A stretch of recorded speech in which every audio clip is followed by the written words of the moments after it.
জেলায় মহিলাদের আন্তঃরাজ্য sub junior football প্রতিযোগিতা অনুষ্ঠিত হতে চলেছে জেলা ক্রীড়া সংস্থার ময়দানে। আগামী 2রা সেপ্টেম্বর থেকে শুরু হবে এই ফুটবল প্রতিযোগিতা, চলবে 9 সেপ্টেম্বর পর্যন্ত। মালদা ডিএস এর মাঠে 2রা সেপ্টেম্বর সোমবার সকাল 9টায় আন্তঃরাজ্য সাব জুনিয়র মহিলা ফুটবল টুর্নামেন্টের উদ্বোধনী অনুষ্ঠান অনুষ্ঠিত হবে। মালদা জেলা ক্রীড়া সংস্থার সম্পাদক তথা ইংরেজবাজার পৌরসভার চেয়ারম্যান কৃষ্ণেন্দু নারায়ণ চৌধুরী বলেন, মালদা ডিএস এ মাঠে 7টি রাজ্যের ফুটবল প্রতিযোগীরা অংশগ্রহণ করবে। বাকি 7টি রাজ্যের প্রতিযোগীরা খেলবে বহরমপুরে।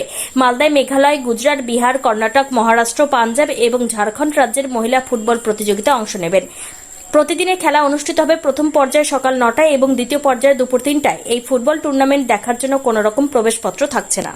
আমরা খুবই আনন্দিত, মালদার মতো একটা ছোট জেলায়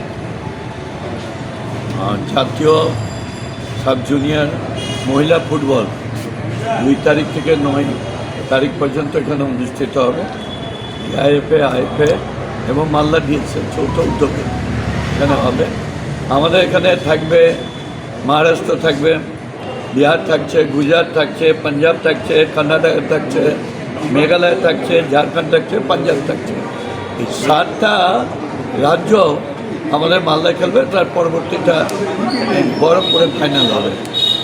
বলছি, এর আগেও তো ধরেন আপনারা জাতীয় টুর্নামেন্ট করেছেন, ছেলেদের সাব জুনিয়র ছেলেদের টুর্নামেন্ট হয়েছিল। মালদা একটা ব্যাপক উৎসাহ উদ্দীপনা আমরা লক্ষ্য করছিলাম।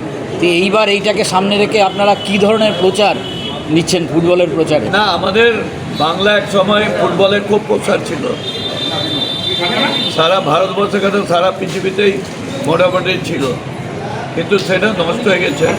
আবার নতুন করে তৈরি হচ্ছে।